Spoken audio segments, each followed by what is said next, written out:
जी, अस्सलाम वालेकुम दोस्तों, उम्मीद है आप सब अच्छे से होंगे। अच्छा जी, ये लेक्चर 2 है आईसीटी कोर कंटेंट मंथ 4 से, जिसका टाइटल है reinforcing liquidity concepts and price delivery. इसमें हम देखने वाले हैं external range liquidity and internal range liquidity और इसके साथ-साथ हम देखेंगे कि मार्केट की जो प्राइस है, वो डिलीवर कैसे होती है और उनमें कौन से पॉइंट्स हैं जिनको हमने नोट करना है।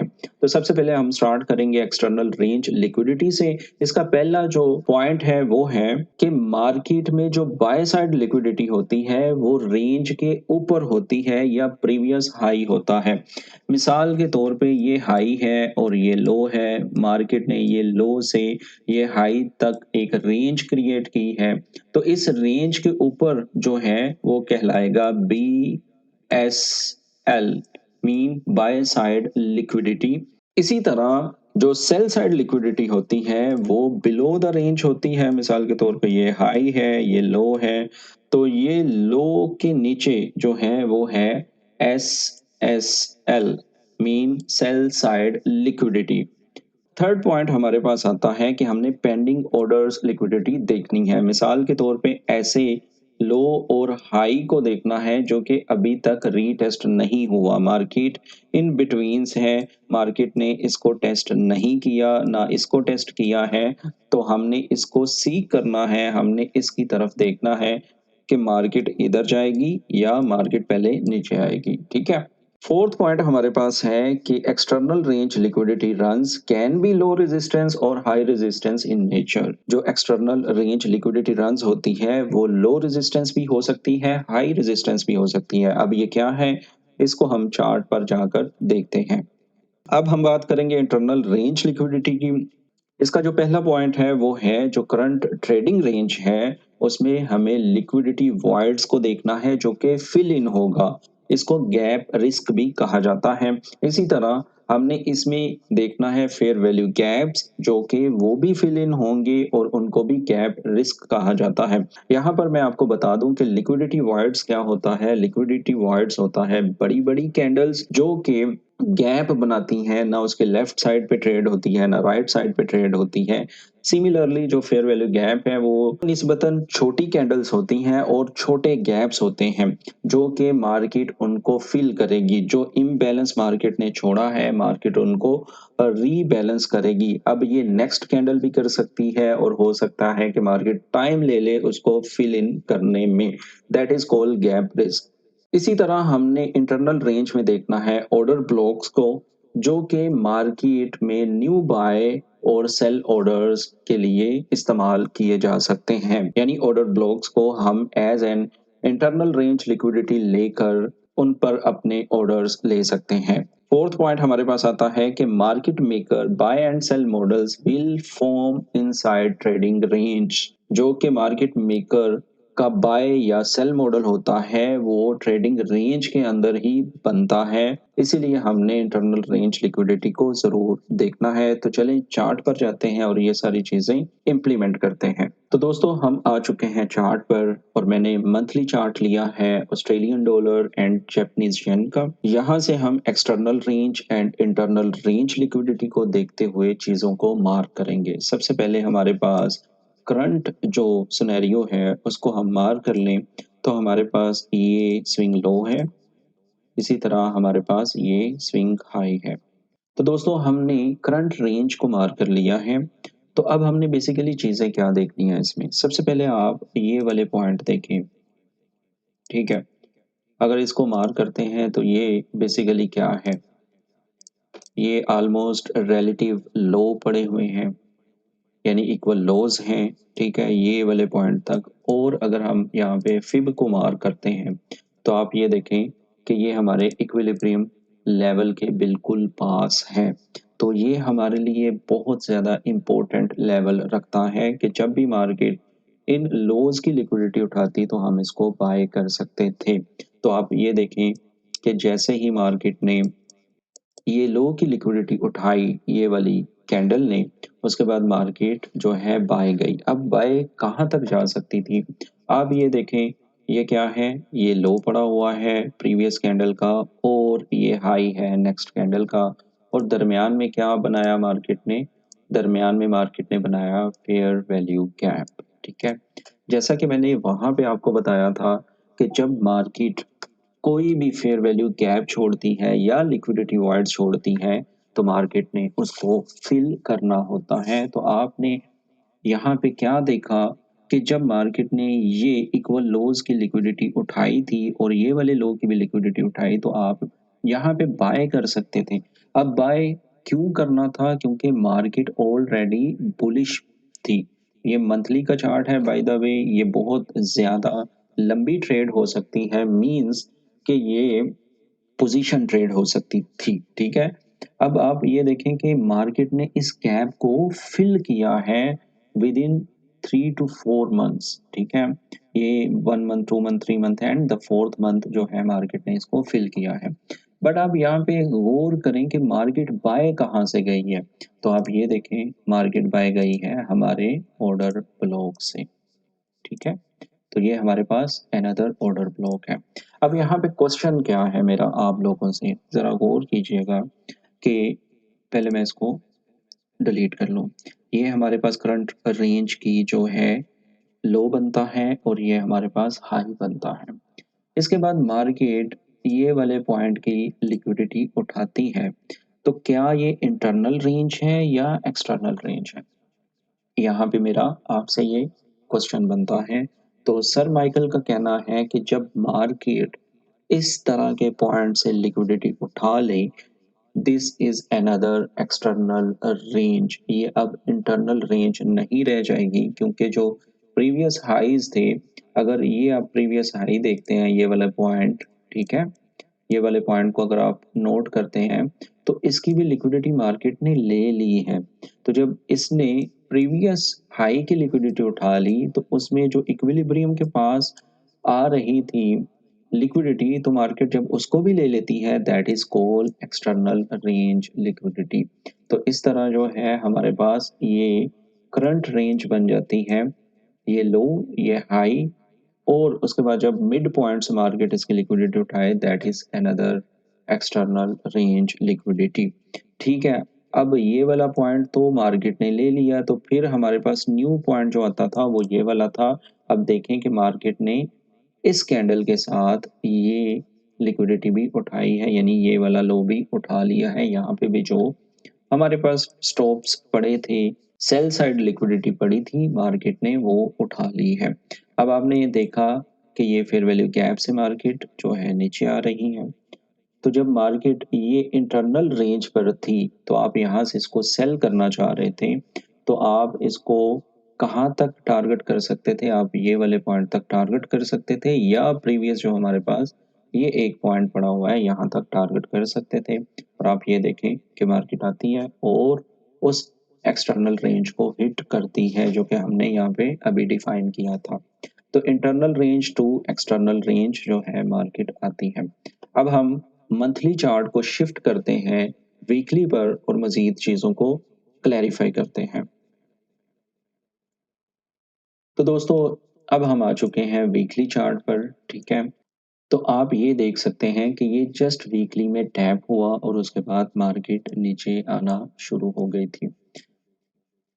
तो इस तरह जो है हम यहाँ पे अपनी ट्रेड्स बनाकर ये वाला एक्सटर्नल जो लो बनता था हम वहाँ तक टारगेट कर सकते थे, क्योंकि हम मंथली जो है एक बेरिश पीडीआरए पर टैप हो चुके थे, तो हमारे नैरेटिव जो थे वो बेरिश थे। ठीक है, तो इसमें आप मज़ीद देख सकते हैं कि अब हम ये वाली करंट रेंज में हैं, जिसको अभी मार्केट ने टेस्ट कर लिया है। ठीक है, यानी अब ये रेंज चेंज होकर हमारी आ जाती है यहाँ पे। तो हम इस वक्त इस रेंज के अंदर हैं। ठीक है, और इसी में हमने बहुत सारी चीज़ों को डिफाइन करना है। जैसा कि आपको पता है कि सेल साइड लिक्विडिटी मार्केट ने ले ली है, तो अब हम क्या मज़ीद चीज़ें देख सकते हैं? हम ये देख सकते हैं कि मार्केट अगर ऊपर जाती है तो हमारे पास कौन से पॉइंट आते हैं जहाँ तक मार्केट आ सकती है। तो आप ये देखें, इस पूरी लेग में एक तो हमारे पास ये वीकली फेयर वैल्यू गैप है जहाँ तक मार्केट आ सकती है। दूसरा हमारे पास ये पूरी लिक्विडिटी वॉइड्स हैं जिसको मार्केट फिल कर सकती है। ठीक है? अगर आपको नहीं पता कि लिक्विडिटी वॉइड्स और फेयर वैल्यू गैप में क्या फ़र्क है, तो प्लीज़ फर्स्ट मंथ के लेक्चर देखें, आपको चीज़ें मिल जाएँगी। तो हमारे पास ये पॉइंट है जहाँ पे हम चीज़ों को देख सकते हैं। हमारे जब हमारे बेरिश नैरेटिव थे, तो हमने हर बेरिश ऑर्डर ब्लॉक को मार्क करना था। मिसाल के तौर पे जब मार्केट यहाँ से नीचे गिरना स्टार्ट हुई थी, तो हम किन-किन चीज़ों को देख सकते थे। एक तो ये हमारे पास बेरिश ऑर्डर ब्लॉक था, ठीक है? और इस बेरिश ऑर्डर ब्लॉक के साथ हमारे पास अनदर फेयर वैल्यू गैप था, जहाँ पे मार्केट टैप होती है और उसके बाद नीचे आती है। जब मार्केट यहाँ से नीचे गिरना शुरू होती है, तो फिर हमारे पास बेरिश ऑर्डर ब्लॉक आता है, जहाँ पे मार्केट टैप होती है, फिर नीचे आती है। इस तरह जितनी भी आपको बुलिश कैंडल्स मिल रही हैं, जिससे नेक्स्ट कैंडल जो है नीचे क्लोज होती है उस बुलिश कैंडल से, तो वो हमारा बेरिश ऑर्डर ब्लॉक बन जाता है। By the way, next video में हम ऑर्डर ब्लॉक पर बड़ी डिटेल में बात करेंगे। फिलहाल यहाँ पे आप देख सकते हैं कि ये बेरिश ऑर्डर ब्लॉक था, ये बेरिश ऑर्डर ब्लॉक था और इससे मार्केट नीचे गिरी थी। ठीक है? तो अब मार्केट ऊपर जाना स्टार्ट हो रही है वीकली में, तो हमें जो है मज़ीद बाय के लिए कुछ इंस्टीट्यूशनल रेफरेंस पॉइंट चाहिए होंगे। तो अब हम शिफ्ट करते हैं डेली पर और यहाँ पे भी देखते हैं कि हम किस सिचुएशन में हैं। तो सबसे पहले आप ये देखें कि ये डेली का चार्ट है, ठीक है? अब आपने यहाँ पे लो रेजिस्टेंस लिक्विडिटी रन और हाई रेजिस्टेंस लिक्विडिटी रन को समझना है। तो लो रेजिस्टेंस लिक्विडिटी रन वो होती है जो कि प्रीवियस हाई को ब्रेक ना करे। फॉर एग्जांपल, ये पूरा चार्ट जो है, ठीक है, यहाँ तक, तो हम इसको कह सकते हैं कि ये लो रेजिस्टेंस लिक्विडिटी रन थी।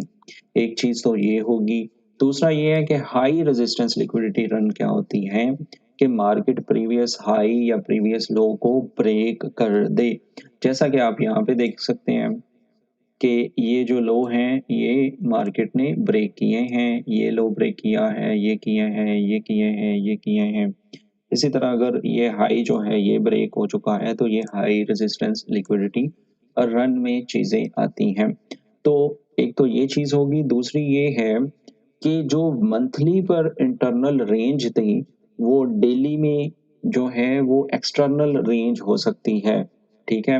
मिसाल के तौर पे अगर हम यहाँ से वीक में भी शिफ्ट करते हैं इस चार्ट को, तो आप ये देखें कि वो वाला चार्ट जस्ट ये एक इम्पल्सिव मूव है, ठीक है? अगर हम इसको मंथ में शिफ्ट करते हैं, तो ये कुछ कैंडल्स पर मबनी रह जाती हैं मूव। तो इसी तरह अगर हम डेली में आते हैं, तो डेली में तो बहुत सारे हायर हाइज हैं, ठीक है, लोअर लोज हैं जो कि आपको नजर आ रहे हैं। तो आप यहाँ पे देखें कि जब जब मार्केट ने एक बेरिश मूव दी है, तो उसके पीछे रीजन क्या थी। सबसे पहले अगर हम डेली में ये चीजें देखें, तो यहाँ से मार्केट जब नीचे गिरी है, तो हमारे पास क्या चीजें थी। Fair value gap, market tap हुई, उसको फिल किया नीचे, ठीक है। इसी तरह अगर यहाँ से मूव देखें, तो हमारे पास अनदर फेयर वैल्यू गैप है, मार्केट यहाँ से नीचे आई, ठीक है। और इसी तरह ये वाला पॉइंट देखें, तो हमारे पास क्या है, fair value gap plus order block, ठीक है, ये बेरिश ऑर्डर ब्लॉक है। तो यहाँ से मार्केट अगेन नीचे आई है। तो अब हम करंट रेंज में, क्योंकि मार्केट जो है वो अपने हाई टाइम फ्रेम के पीडीआरएस पर टैप हुई है, मंथली का ऑर्डर ब्लॉक है, अब ये ऊपर जाना शुरू हो रही है, तो हमने यहाँ पे क्या करना था। अगर हमने बाय प्लान करना था, तो हमने किस तरह करना था। अब ये देखें कि ये बेरिश कैंडल की जो विक है, ये बेसिकली बुलिश ऑर्डर ब्लॉक का सपोर्ट पॉइंट होता है। अगर आप बॉडी भी लेते हैं, तो मार्केट यहाँ पे टैप हुई है और फिर ऊपर जाना शुरू हुई है। तो ये जो ऑर्डर ब्लॉक हैं या फिर वैल्यू गैप्स हैं या लिक्विडिटी वॉइड्स हैं, ये सब के सब आते हैं इंटरनल रेंज लिक्विडिटी में। अब हमने बेसिकली करना क्या है, हमारा प्लान क्या होना चाहिए। मिसाल के तौर पे अगर आप यहाँ पे देखते हैं, तो ये एक्सटर्नल रेंज लिक्विडिटी थी, ठीक है। मार्केट ने जब ये लिक्विडिटी उठा ली ये विक के साथ, तो अब हमने यहाँ से अगर नीचे आना था, तो हमारे पास कौन सा पॉइंट था। हमारे पास पॉइंट था ये बुलिश ऑर्डर ब्लॉक। तो हम यहाँ तक अपनी ट्रेड को होल्ड कर सकते थे। तो ये हमारा था एक्सटर्नल रेंज लिक्विडिटी। तो हम इसको होल्ड कर सकते थे इंटरनल रेंज लिक्विडिटी तक। ठीक है, एक्सटर्नल टू इंटरनल। इसी तरह जब हम यहाँ से बाय करते, जैसा कि आप ये देख सकते हैं कि ये फेयर वैल्यू गैप से मार्केट गई है ऊपर, और अब भी मार्केट ये फेयर वैल्यू गैप से ही ऊपर जा रही है। तो हमने अब क्या करना था कि हमने IRL टू ERL को देखना था। यानी अगर हम यहाँ से बाय करते हैं तो हम यहाँ तक अपनी ट्रेड को होल्ड कर सकते हैं। ठीक है, अगर मार्केट यहाँ से नीचे गिरती है तो हम IRL टू IRL भी जा सकते हैं। यानी मार्केट IRL पर है तो हम IRL पर भी जा सकते हैं। ये डिपेंड करता है कि मार्केट डिलीवर कैसे हो रही है, मार्केट कैसे जो है वो डिलीवरी देती है, और हम उसको कहाँ तक होल्ड कर सकते हैं। ठीक है, आई होप आपको समझ आ गई होगी। ठीक है, तो इस पर प्रैक्टिस करें। अगर आपका कोई क्वेश्चन है या आप कुछ पूछना चाहते हैं तो कमेंट करें, मैं आपको ज़रूर रिप्लाई करूँगा। बेसिकली हमने एक्सटर्नल रेंज में क्या देखना है, हमने लिक्विडिटी पूल्स को देखना है, जैसा कि ये है, जैसा कि ये है, इनको देखना है। इसके साथ-साथ हमने क्या देखना है कि बाय साइड लिक्विडिटी कहाँ पे पड़ी है, जो कि अभी टेस्ट नहीं हुई। ठीक है, हाई रेजिस्टेंस लिक्विडिटी और लो रेजिस्टेंस लिक्विडिटी कहाँ पर है, वो चीज़ें देखनी है। इसके साथ-साथ हम इंटरनल रेंज में क्या देखेंगे, हम फेयर वैल्यू गैप को देखेंगे, लिक्विडिटी वाइड्स को देखेंगे। लिक्विडिटी वाइड्स के साथ-साथ हम देखेंगे ऑर्डर ब्लॉक्स को, और फिर हम अपनी ट्रेड प्लान करेंगे IRL to ERL, ERL to IRL, या IRL टू IRL, या ERL to ERL। I hope आपको इस लेक्चर की समझ आ गई होगी। मैं इसको थोड़ा शॉर्ट इसलिए करता हूँ क्योंकि बहुत सारे लोग जो हैं वो पूरी वीडियोस नहीं देखते। मेरी रीसेंट वीडियो का वॉच टाइम आपके सामने आ रहा होगा, तो इसीलिए इस वीडियो में बस इतना ही। मिलते हैं नेक्स्ट वीडियो में, तो बने रहें FX पॉइंट के साथ। अगर आपने चैनल को सब्सक्राइब नहीं किया तो वो कर लें, वीडियो को लाइक कर दें और इसको अपने दोस्तों के साथ शेयर भी कर दें। मिलते हैं नेक्स्ट वीडियो में। अल्लाह हाफिज़।